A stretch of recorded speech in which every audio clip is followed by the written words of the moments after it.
सियापति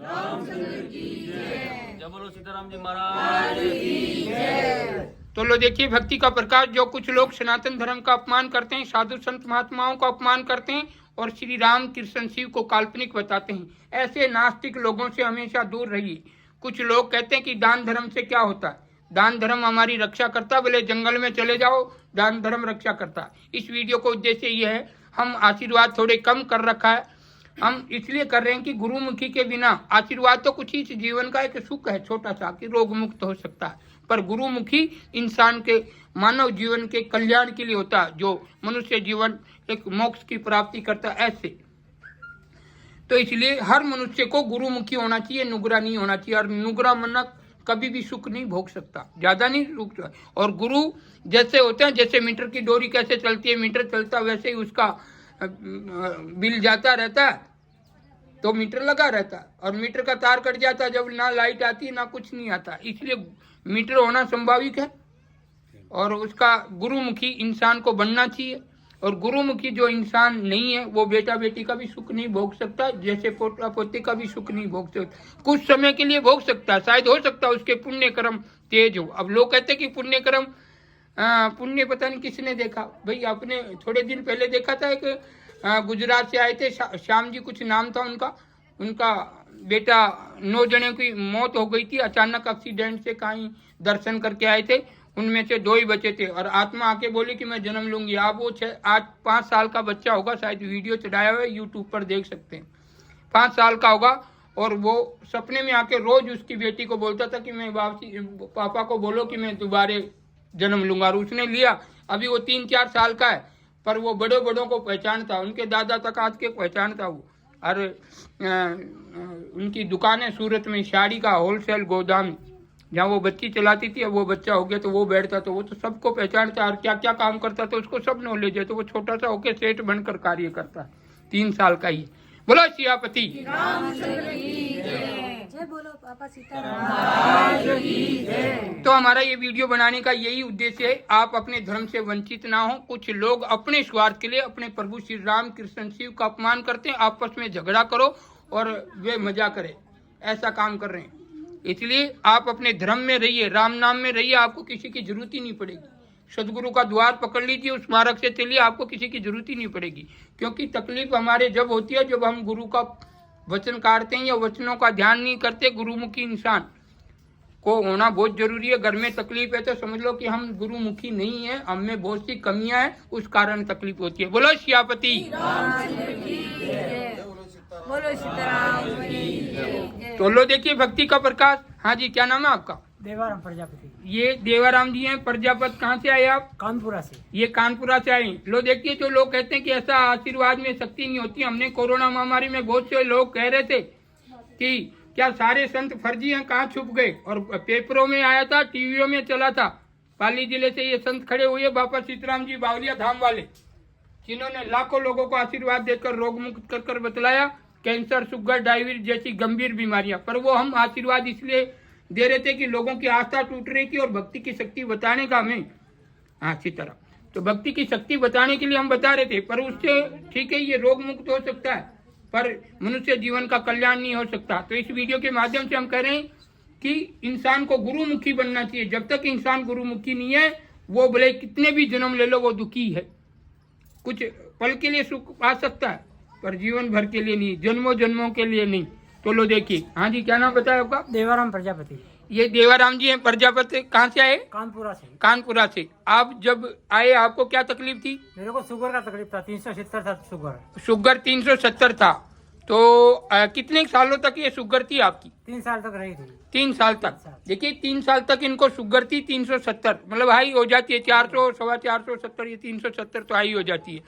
तो लो देखिए, तो आपने यहाँ पर कितनी फेरी लगाई थी? मैंने 22 फेरी लगाई थी। अच्छा, और आपको खाने को क्या बोला था? खाने को लस्सी बोला था। लस्सी पी के चले जाओ। हाँ, एक लस्सी पी के चला जाना। जैसे ही आपको लस्सी पी, कहाँ पर पी आपने लस्सी? नाना में। तो आपने जैसे ही लस्सी पी, आपका शुगर खत्म हुआ कि नहीं हुआ? 0 हो गया। अभी मैं सब मिठाई सब खाता हूँ। अभी मिठाई उठाई सब खाते हो? जीरो शुगर पूरी तरह से बंद है। अच्छा, मतलब शुगर बिल्कुल नहीं है, मिठाई उठाई सब खाते हो? बोलो सियापति। देखो ये है भक्ति के प्रकाश। पर कुछ लोग अपने मतलब कुछ राजनेता लोग हैं जो कहते हैं कि राम जी नहीं है, शिव जी नहीं है, सब काल्पनिक है।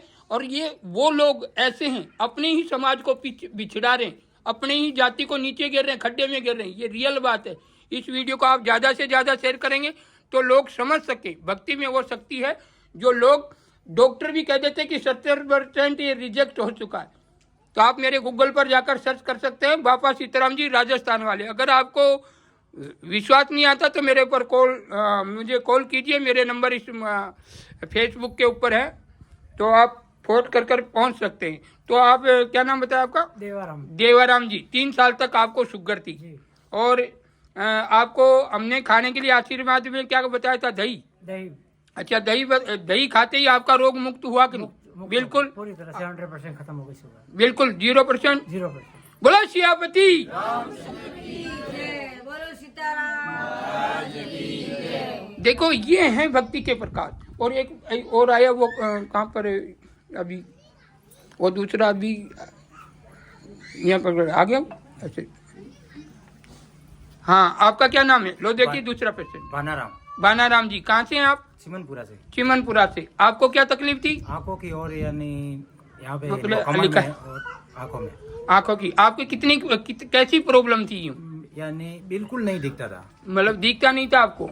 और ऐसे तकलीफ मतलब कैसी परेशानी कितनी खतरनाक थी आपको? एकदम यानी जोरदार, यानी रात दिन नींद नहीं आती थी। तो आप कहाँ कहाँ गए होंगे अंदाज? अरे मैं तो यानी बहुत घुमा इधर इधर सब जगह। और दवाई वगैरह बहुत ली मैंने, कोई फर्क नहीं पड़ा। कोई फर्क नहीं पड़ा। नहीं। और बाबा सीताराम जी के यहाँ आपने कितनी फेरी लगाई थी? मैंने यहाँ पे यानी 13 फेरी। और आपको खाने के लिए क्या कहा था? यानी हलवा। हलवा खाने के लिए बोला था। हलवा कहाँ खाया था आपने? मैंने यानी घर पे बना के खाया था। वो हलवा खाया और आपका रोग मुक्त हुआ कि नहीं? हुआ।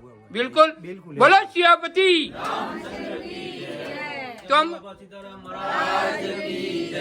तो हम डॉक्टरों की निंदा नहीं करते। डॉक्टर भी भगवान के स्वरूप हैं, जो वो भी मनुष्य जीवन का वो करते हैं। पर जो डॉक्टरों से निराश हो जाते हैं वो एक बार बावलिया धाम अवश्य आए। बोलो सियापति। तो देखिए ये है भक्ति के प्रकाश। ये राम नाम का तप है। क्या ये इन्होंने दवाई नहीं खाई होगी आपने? बहुत खाई बात। कहाँ कहाँ गए होंगे अंदाज? पालनपुर। अच्छा। सुमेरपुर। अच्छा। अहमदाबाद भी वो गया था मैं। अच्छा। तो कोई फर्क नहीं पड़ा? नहीं जी। और देखिए यहाँ भक्ति के प्रकाश से ये खाली हमने इनको हलवा खाने के लिए कहा और ये रोग मुक्त हो गए 0%। जी 0। बोलो सियापति। तो इस वीडियो के माध्यम से कुछ किसी का माइंड छोटा, उन लोगों से सिर्फ माइंड छोटा, जाति छोटी नहीं है, किसी की सोच छोटी हो सकती है, गंदी हो सकती है। समाज सबकी बड़ी है, सबकी, किसी की समाज छोटी नहीं है। कर्मों से छोटे बड़े हो सकते हैं, कर्मों से नीच हो सकते हैं, कर्मों से राक्षस भी हो सकते हैं, और कर्मों से राजा भी हो सकते हैं, कर्मों से फकीर भी हो सकते हैं, कर्मों से संत भी हो सकते हैं, कर्मों से कोई भी हो सकते हैं, कर्मों से मतलब सती हो सकते हैं, भक्त हो सकते हैं, कर्मों से कुछ भी हो सकते हैं। समाज से, जाति से कोई छोटा बड़ा नहीं है। पर कुछ लोग अपने स्वार्थ के लिए अपने भाइयों को मतलब राम नाम से बिछड़ा रहे हैं और समाज को अपने प्रभु श्री राम कृष्ण शिव का। कई लोग तो पूछ रहे थे, एक प्रशांत बोध नाम का राक्षस था, वो कह रहे थे कि ब्राह्मण कौन होते हैं, ब्राह्मण हवन कराने से क्या होता? ब्राह्मणों की बुराई करता था, कभी साधु संतों को अनाप शनाप बोलता था, कभी राम जी के बारे में पूछ रहा था हिंदुस्तान में रहकर कि राम जी का क्या प्रूफ है, राम जी काल्पनिक है, ये तो कहानियां है। वो ऐसा, आज वो ऐसा छुपक गया, दिल में उसका नाम ही नहीं आता, क्योंकि अभी सभी लोग जागरूक होने लगे और कुछ लोग अपने स्वार्थ के लिए राजनीति के मुद्दे में राम जी का अपमान कर रहे हैं, कृष्ण जी को काल्पनिक बता रहे हैं, साधु संतों का अपमान बता रहे हैं, क्योंकि धर्म का अपमान बता रहे हैं। और धर्म का अपमान है तो आज गांव में दुख गला हुआ। समय से पहले अब बारिश कैसे हो रही है? जहाँ बारिश नहीं आनी होती है वहाँ बारिश नहीं आती, और जहाँ नहीं आनी होती वहाँ बारिश आती। ये पहले तो नहीं था, समय टेबल पर चलता था। जैसे लोग पलट गए, जैसे उनके कर्मों के आधार पर वो मिल रहा। बोलो सियापति। तो इस वीडियो के माध्यम से सिर्फ यही कहना चाहता हूँ, इंसान को गुरुमुखी बनना चाहिए, गुरु से उपदेश लेकर भजन करना चाहिए। जो भी दान धर्म भजन करते हैं गुरु के बिना वो राक्षस प्रवृत्ति में चले जाते हैं, ये सत्य, इसमें कोई दो राय नहीं। गुरुमुखी इंसान होगा वो भगवान का भजन कर सकेगा। बाकी भगवान के भजन तो रावण ने भी किए थे, पर वो सारे बेटा बेटी सब बिखर गए जवानी में, सब पूरे घर का नाश हो गया था।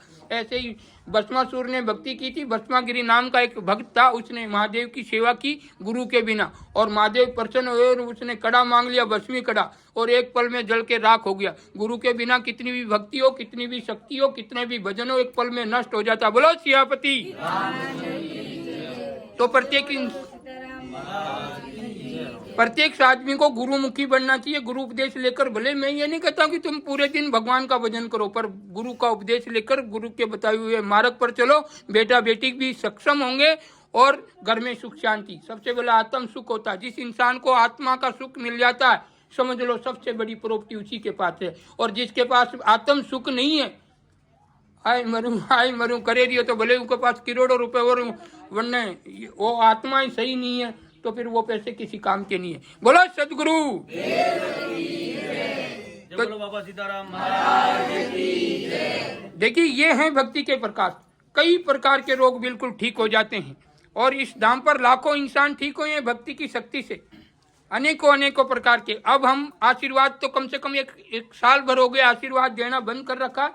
हम अब सतनाम देते हैं, जिससे मनुष्य जुड़ लेता। थोड़ा जैसे खेत बाना बताते हैं कि इसको भाई ये गेहूं पके, इसको काट को अब सरसों बादो, फिर चने बादो, जो चीज चाहिए वो बाते रहो, अपने आप उगेगा। 1 बोरी बोओगे तो 20 बोरी 18-17 बोरी तो ले लेंगे, और बिल्कुल ही नहीं पैदा होगा तो घास पैदा होगा, वो अपने डोबू तो खा सकते हैं, चारा अपने गाय बकरी वही चर सकती है, वो भी काम किए। तो गुरुमुखी इंसान मतलब हजारों को तार सतमार्ग पर ले जाता, और नुगरा इंसान जो सती होता है उसको भी डुबोता है। कहता कि पापी मिलो 1000, पाप करने वाले भले 1000 मिल जाओ, पर नुगरो नहीं मिलना चाहिए। नुगरो तो सपा नारगी मिल जाए, पूरे दिन नारगी से मतलब रहता नुगरे इंसान को। नुगरे इंसान के पास तो खड़ा भी नहीं रहना चाहिए, वो भी इंसान का धर्म नहीं होता।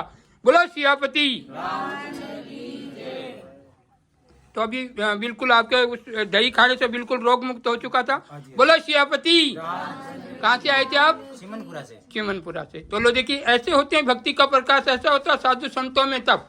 पर लोग कहते हैं कि ये सब बकवास हैं, ये तो बनाने वाली बातें। और नहीं देखना चाहे तो गूगल पर आप सर्च कर सकते हैं। बाबा सीताराम जी राजस्थान वाले, हजारों लोग, लाखों लोग ठीक हो चुके हैं इस धाम से। पर हमने वो भक्ति का पर्चा इसलिए बताना पड़ा कि कुछ बहुत से नास्तिक लोग खड़े हुए थे, जो अपने स्वार्थ के लिए अपने भाइयों को, अपने जाति वालों को, अपने समाज के, उनको कहते हैं कि राम नहीं है, कृष्ण नहीं है, हनुमान जी नहीं है, और उनको कह रहे हैं कि बस वो बौद्ध जी थे। अरे बौद्ध जी की जगह थे, पर हमारे राम जी थे। और जो हिंदुस्तान में रहकर राम नाम का अपमान कर रहा है वो राक्षस है, और हमने नहीं करे। आप रामायण देख लो, रामायण में स्पष्ट बताया गया है, जो राम नाम को अपना अपमान करता है या साधु संत का अपमान करता है, वो राक्षस कुल का है, राक्षस है। और अब कहाँ जाएगी? आत्मा अमर है, आप किताबों में पढ़ सकते हैं। आत्मा अमर है, अजर अमर है, और आत्मा भेष बदल कर आती रहती है। तो ऐसे ही बस वो राक्षस भी इसी मनुष्य में समाये हुए हैं, देवी देवताओं के बच्चे भी इसी में, जिसका मोक्ष नहीं हुआ, जो मनुष्य जीवन में घूम रहा है। इसलिए गुरुमुखी बने और मोक्ष की प्राप्ति करें। बोलो सियापति।